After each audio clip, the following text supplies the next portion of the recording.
તો જય ઠાકર બધા મિત્રોને સ્વાગત છે તમારું દેશી મિની બ્લોગમાં। તો હવારમાં ભાઈ આપણે ગાવું લઈને નીકળી ગયા કાશી સડકે અને ભાઈ ગાવું થઈ ગઈ બધી આગળ મોગલી નાખે હું વિક્રમ થઈ ગયા ગાવુંની આગળ અને ગાવુંને ભબકારો માર્યો ભાઈ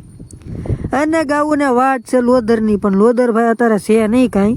અને આવી ગયા હકાલાવાળા ખેતરમાં અને આમાં હેડા હારા જ હતા પણ સરવું નહોતું ગાવુંને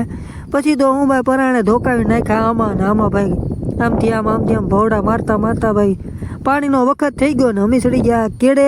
અને વાસરું તમે જોઈ શકો છો મને તો ભૂંગળા જેવું લાગતું હતું પણ ભાઈ પૂછડું ધોળું છે કોઈને એવું લાગે ભાઈ જર્સી વાસડી છે આમ અને આજ તો પરાણે ગાઉની હારે લઈને આવ્યા કેમ કે સૂટી સરતીથી પછી તો ભાઈ એક ઘોડું મળી ગયું તો ભરતભાઈ કરી ઘોડાની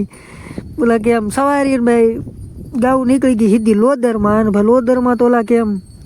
ગમે એટલા વીઘાના લોદર હોય કલાક દોઢ કલાકમાં માલ ખાઈ જ જાય ગમે એમ કરી ભૂકો ઉપાડી લીધો ભાઈ પછી તો 3-4 ખૂટા ભાંગી નાખ્યા હું અહીંયા આવી ગયો ખૂટા હરખા કરવા અને ભાઈ લોદરમાં ગાવડા હાવ ખાઈ ગયા ને ચડાવ્યા કેડે ઘર બાજુ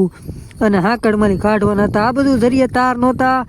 અને ભાઈ કાઢી લીધા બારા અને એવા ખારામાં ત્રણે ભાઈ થઈ ગયા મોર ને ગાવું જાય રેડિયું બ્લોગ સારો લાગ્યો હોય તો લાઈક ફોલો કરી નાખજો।